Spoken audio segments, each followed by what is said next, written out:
So mga katae, nandito tayo sa Mary Grace pa rin ha. Nasa Mary Grace pa rin tayo dito sa Robinsons. So may nagregalo sa akin ng anong tawag dito? Sling bag. Siyempre yung mga sling bag. Oh, ito siya oh. So kalkalin lang natin kasi meron siyang lock eh. Meron siyang lock eh, ano. Oh, ha. So, ito is pag na-set mo na yung ano mo dito, password mo dito. Yan. Yung number combination. Ito ganito pag lock. Babaon mo lang siya. Yun. Babaon mo lang siyang ganoon. Babaon mo lang siya. Oops. Yeah. Oh, yan. Oh, di ba? So kahit mag-travel ka, kahit pa paano may extra feature siya in terms of safeness ng ano mo ng dala mo. And then itong ano niya, itong front niya is matigas. So kahit maupuan, hindi mababasag yung ano mo, yung mga nasa loob mo.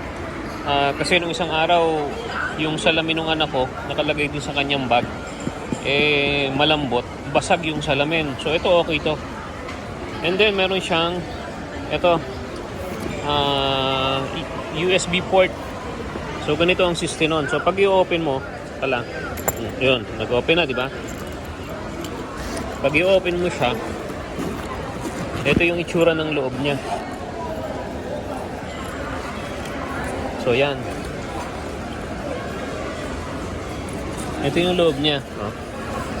Kunwari, ito yung, halimbawa, kaya lang, required na meron kang power bank sa loob.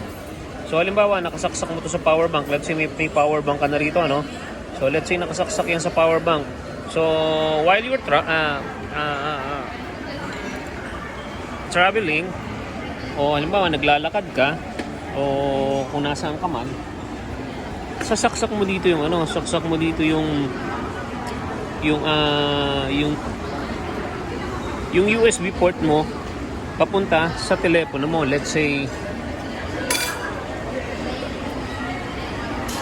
ito yung phone mo, type C, di ba? So kinakailangan kasi meron kang cord, di ba, na yung type C, tapos yung dulo niya is USB. So yung USB nakasaksak siya dito. Then yung cord niya papunta dito sa type C mo, di ba? Habang nakasaksak naman sa loob ng bag mo, yung kunwari nakasaksak siya sa power bank. So, ganun, at least may extra pictures, di ba? Kahit paano. And then marami siyang bulsa.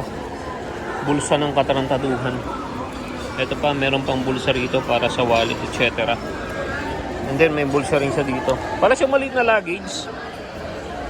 So ayan oh. Matigas nga lang oh. Maganda siya, matigas. And then pwede mo rin siyang gawing i-convert into knapsack. Parang maliit na knapsack. Ayan oh. So ito, hahatiin mo to dito, then ayan oh, may kabitan siya oh.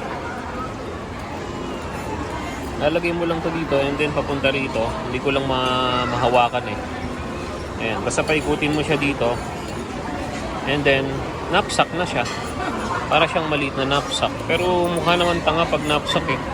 Okay na to kapag yung sling bag. Kaya lang, ito yung sling bag ko. Mas mahal nga lang to. Yan, ito yung sa anak ko, ito yung sa akin. Mas high-tech itong sa akin. Ito may butas dito. Ito kasi meron nang ayaw ko lang kasing buksan eh kasi puno yung laman. Puno kasi ng pera eh. Meron siyang built-in na power bank sa loob. So ayan, ito yung sa akin. Saka leather siya. So bye for now. Bye Mr. Whisker. Bye. Ito is ibibigay ko na sa kanya. Kasi sa kanya na lang to. So bye for now mga katae. Nandito pa rin kami sa Mary Grace. Ayan. Sa Robinsons. Ito yung sabi ko kanina, bumili ako ng alambre sa handyman. Ayoko kasi sa hardware sa labas kasi malikabok. Malikabok eh, nandito. Dito talaga ako sa handyman bumibili o kaya sa Ace Hardware, sa mall. Kahit na mga ano, yun ng buhangin, baka dito ako bumili. Masyadong malikabok sa ano, sa sa hardware. Ang arte. Bye for now, mga katae. Ala, ubos na yung pagkain namin.